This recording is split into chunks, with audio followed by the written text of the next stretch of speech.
Hey, I'm Vernon Felton. I'm a senior editor at Bike Magazine, and we're at the Kingdom Trails in Eastburg, Vermont. Today we're checking out Kona's Hei Hei DL Trail.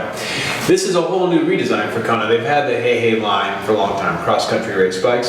They've redefined it and re-envisioned it entirely. It takes a lot from the process. So basically, what that means is it gets a longer top tube, slightly shorter rear end. The goal is to give the rider more centered feel, and they're still making this bike as a kind of a thoroughbred race bike in a 100 travel front and rear package, but we got the trail version, which is a 120 fork up front. There are two of those. This one is, again, the DL Trail, so that's the top end one, $3,300. You can downgrade slightly, get like a RockShox Recon fork and a 2x drivetrain. That's for $2,500, or if you only want the frame, that's $1,700. So the question is, you guys have ridden it. Is it still a competitive cross-country bike? Good question. Or is it a trail bike? I think it's a trail bike. If you look at their website, they have it under the XD category, but we actually tested it in our trail category. Category. And I rode it on the all-mountain. One of the all-mountain Breaking the rules. I immediately did, but I'd ridden the bike in Bellingham a couple months ago. And I got to You went to the launch. Yeah, and I got to ride it back to back with some of the other models on some pretty, beefy trails in Bellingham, some steep stuff.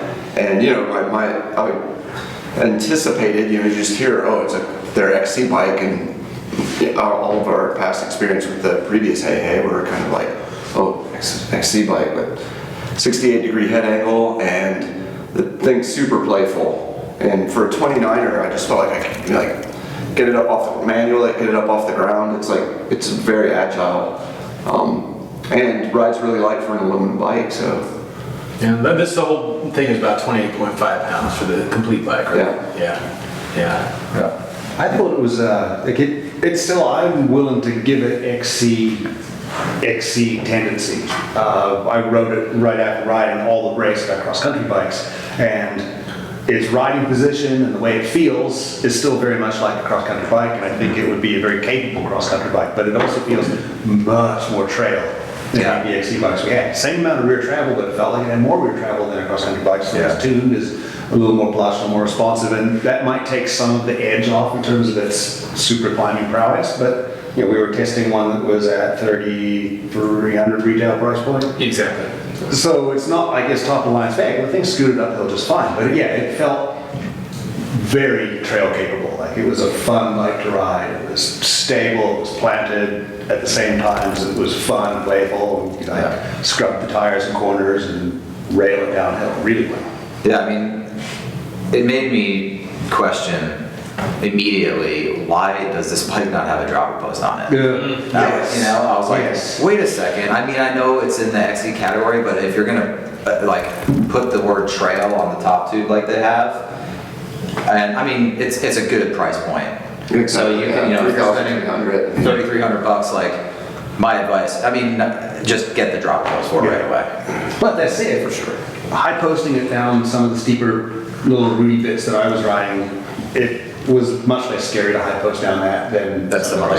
Yeah, that's true. Well, the cool thing is that the rest of the component spec is pretty strong. It's not like you're gonna have to upgrade other parts. If you had to get a dropper post, you could do that, because the rest of this is XT brakes, XT drivetrain with a race face crank, Fox 34 fork, which is pretty outstanding in the 120 package. Yeah. So if you had to go and splurge and get a dropper post, it's not like it's the end of the world. Yeah, totally. I agree. And having that 34 on there is nice, because to keep those things, the new ones stay upright and they'll travel up better than the old ones did, and you can add those volume spacers if you want to adjust for that as well. Adjust the spring curve. So I stouter package, right? The better steering precision. Yeah, and you get a stiffer fork and everything as well. And I think that is a very big reason as to why this bike handled better and gave you more confidence to really go fast on those kind of sketchy sections. And at that price point, it's super nice to see the spec that it has and the fork that it has. And it kind of brings up that argument of, we tested some carbon fiber bikes at that price point, and they had to make some pretty serious compromises in forks to meet that price point. And here we've got this aluminum bike that was as light as a couple of carbon fiber cross-country bikes we rode, with really nice spec on it. Like there's nothing that you would look at and go, I kind of need something other than the drop post. Right. It's well spec. Climb on it, ride it, not really feel like you're wanting for much. I mean, Kona's got a reputation of making bikes that are built and designed to hold up for a long time, you know? They're not trying to push that model of, you know, buy and replace every 2 years. Like, they want you to buy a bike and ride the snot out of it for 5 or 6 or 10 or 12 years, you know? Right. And I think this falls in line with that. And that, you know, they have a new suspension design. Fuse independent suspension. Yeah, which uses a flexing stay instead of a pivot. So, you know, as long as that aluminum can hold up to those cycles of bending, which I'm sure it's been tested.